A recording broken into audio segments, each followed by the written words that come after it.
This play is called Our Town. It was written by Thornton Wilder. The name of our town is Grover's Corners, New Hampshire. Latitude, 42 degrees, 40 minutes. Longitude, 70 degrees, 37 minutes. The first act shows a day in our town. The day, May 7th, 1901. The time, just before dawn. The sky is starting to show some streaks of day. Over in the east there, behind our mountain. The morning star always gets wonderfully bright the minute before it goes away. Well, I better show you how our town lies. Up here is Main Street. Back there's the railroad station. Tracks go that way. Across the tracks is Polish Town and some Canuck families. The Congregational Church is over there. Across the street's the Presbyterian. Methodist and Unitarian are over there. Baptist is in the hollow by the river, and Catholic is across the tracks. Right here's the post office and town hall combined. Jail is in the basement. Brian once made a speech from these very steps. Along here is a row of stores, horse blocks and hitching posts in front of them. And first automobile is going to come along in about 5 years. Belonging to Banker Cartwright, our richest citizen. He lives in the big white house on top of the hill. Here is the grocery store and Mr. Morgan's drugstore. Everyone manages to look into these stores at least once a day. Public schools over yonder. High schools further over. With quarter to 9 mornings, noon times, and 3 o'clock afternoons. The whole town can hear the yelling and screaming from those schoolyards. This is our doctor's house, Doc Gibbs. And this is Mrs. Gibbs' garden, with corn, peas, beans, hollyhocks, and heliotrope, and a lot of burdock. Back then, our newspaper came out twice a week, the Grover's Corner Sentinel. That's our editor's house, Editor Webb, and that's Mrs. Webb's garden. Same as Mrs. Gibbs' garden, only it has a lot of sunflowers too.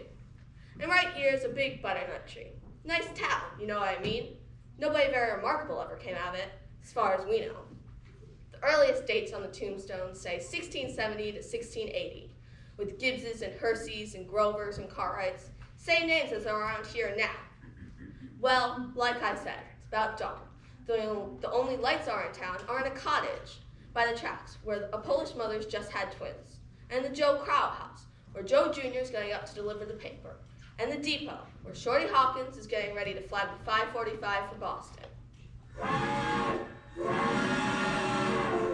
Naturally, out in the country, the lights have been on for a while, what with the Milkins and all, but townspeople sleep late. So like I said, another day has begun. There's Doc Gibbs coming down Main Street, getting back from that baby case.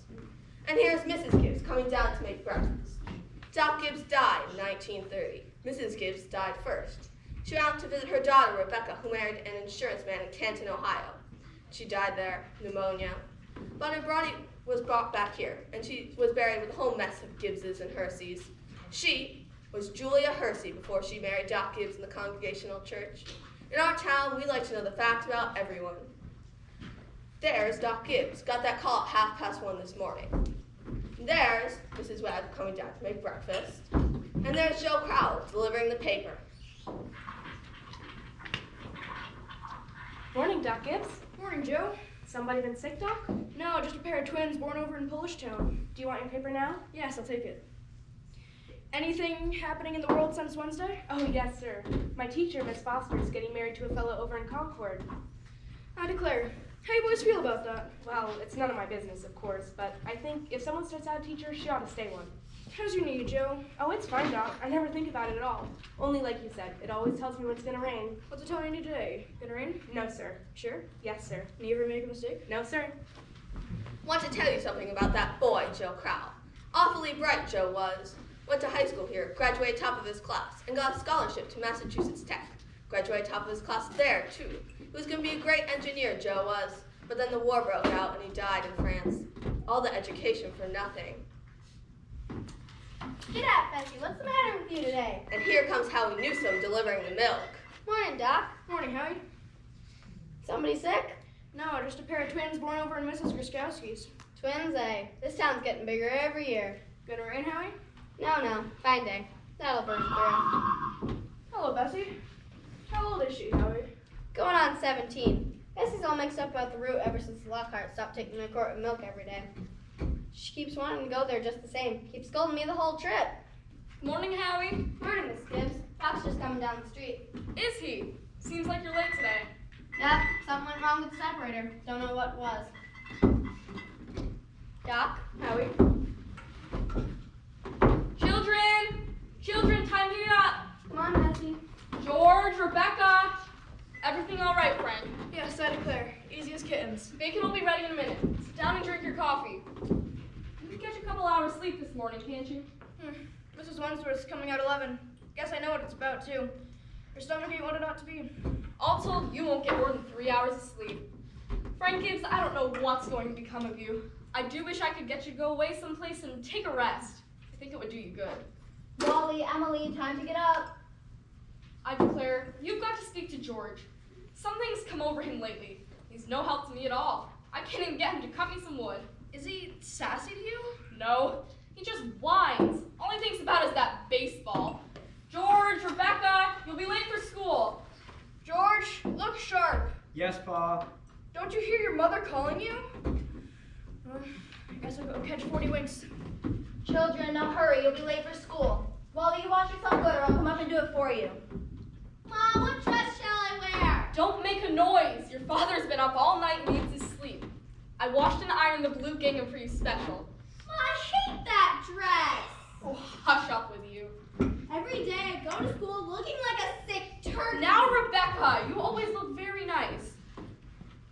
Mama, George is throwing soap at me. I'll come and slap the both of you if that's what I'll do. We've got a factory in our town. Makes blankets, cartwrights of it. It brung him a fortune. Children, I won't have it. Breakfast is just as good as any other meal, and I won't have you gobbling it down like wolves. It'll stunt your growth, and that's a fact. Put your book away, Wally. Oh, Mom, by 10 o'clock I know all about Canada. You know the rules as well as I do. No books at the table. As for me, I'd rather have my children healthy than bright. I'm both, Mama. You know I am.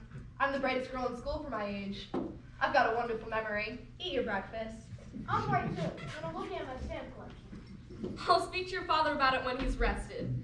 Seems to me 25 cents a week's enough for a boy your age. Aren't you clear? I don't know how you spend it all. Mom, I've got a lot of things to buy. Strawberry phosphates, that's what you spend it on. I don't see how Rebecca comes to have so much money. She's gotten more than $1. I've been saving up gradual. Well, dear, I think it's a good idea to spend some money every now and then. Mama, do you know what I love most in this world?